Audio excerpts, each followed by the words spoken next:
please put your hands together, be loud, and welcome the CIO of State of Texas, Amanda Crawford. Amanda, so good to see you. So good to see you. Great. All right, take a seat. Thank you. It's so great to meet you in person, Amanda. Thank you. Likewise, Monica. And I'm excited that we are all here in the state of Texas. I know you drove almost 3 hours to be here from Austin. So come on, we need to give her a round of applause. So let's first get started to talk about you. I always like to hear from the person, talk about your journey, and also what's your charter as the CIO of State of Texas? Well, I think I'm probably a non-traditional CIO in this role. My journey has been a little bit different. So I've been in the public sector since 1999, when I started my career with the Texas Attorney General's office as a lawyer. And that's where I spent the bulk of my career until about 5 years ago that I joined the Texas Department of Information Resources as the executive director. And now, refer to myself as a recovering lawyer. Not always successful in that recovery. I think if you ask my team, they'll confirm that. But part of that, when you talk about, sort of the role and our mission at Department of Information Resources, or DIR, as we call it, is in Texas, our model is a little bit different in the way we do state IT. So it's a federated model. I know it won't come as a shock to any of you that we don't really like folks telling us what to do. We kind of like to do our own things and go our own way. And so my job as state CIO is to help set the strategy, though, for state technology, where that technology is going, a variety of different services and solutions that we offer. And so it's really a more collaborative approach to pulling the state together.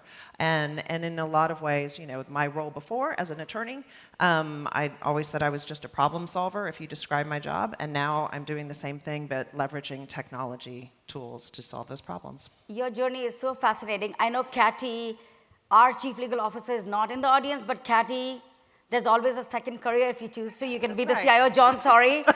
I mean,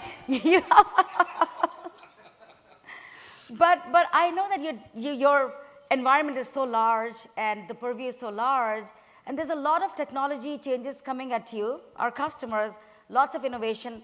How do you go through change management when you're leading such a large organization with all this new technology that you're constantly evaluating and absorbing?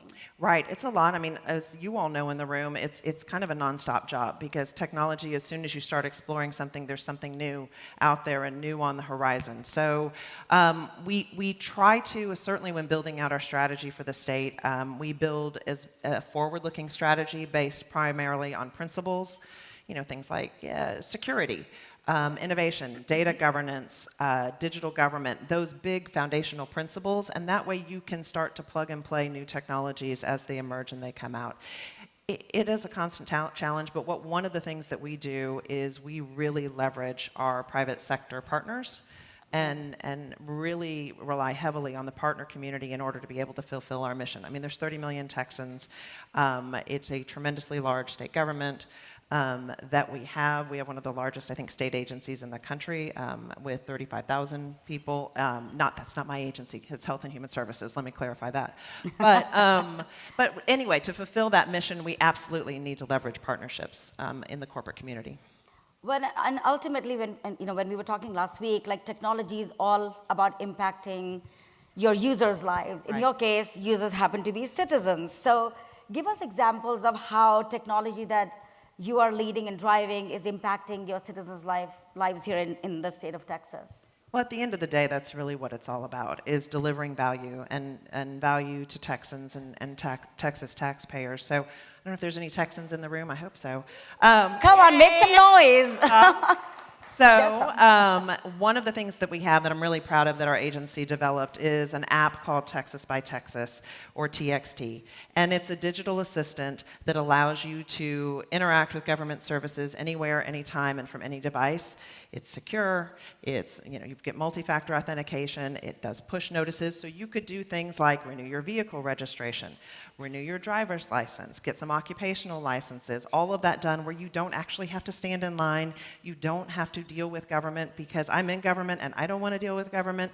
And you can do more of the things that make Texas great, get out of line, and go out there and do all the fun things that the state has to offer. And so we're a little over 2 years since launch, and we have more than 7 million Texans have created an account through that app, which is somewhere closing in on about a third of the drivers' eligible population. So we are really proud of it and the difference that it's making in the state.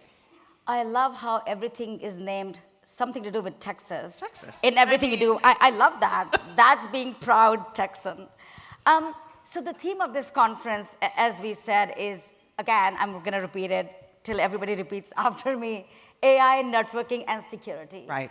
So from your perspective for the state of Texas, what are some of the future technologies that you're looking at?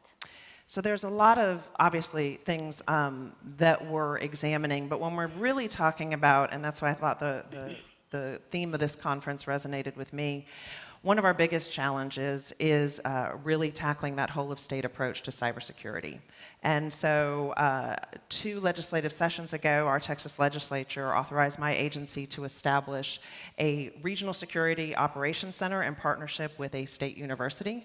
It was a pilot program, and what this Regional Security Operations Center does is provide security services, secure networking, education, outreach, incident response to local governments in Texas. We know that local governments are truly some of the most vulnerable, K-12, some of the most vulnerable, and they can provide those services directly with funding that's provided by the state. So our first RSOC is out in West Texas at Angelo State University. That effort was such a success, the legislature funded us for additional RSOCs, so we are now in the process of establishing RSOCs with UT Austin, go hook 'em, and UT Rio Grande Valley, and we are going back to the legislature coming this session to establish even more RSOCs.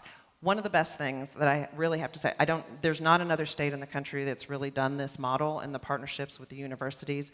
There's a lot of really economies of scale and things that you can gain by leveraging the universities. And one of them is they're partners in the community, and they're trusted by the community. So it's not the state, it's not Austin telling local governments what to do, it's partners. And we put students to work in those RSOCs. So we're training up the cybersecurity professionals of the future. And as the mom of triplets who are in college, I'm thrilled. Now they're not doing cybersecurity because they don't do what their mom says, but that's okay. But I'm really proud to see that we're helping create that career path.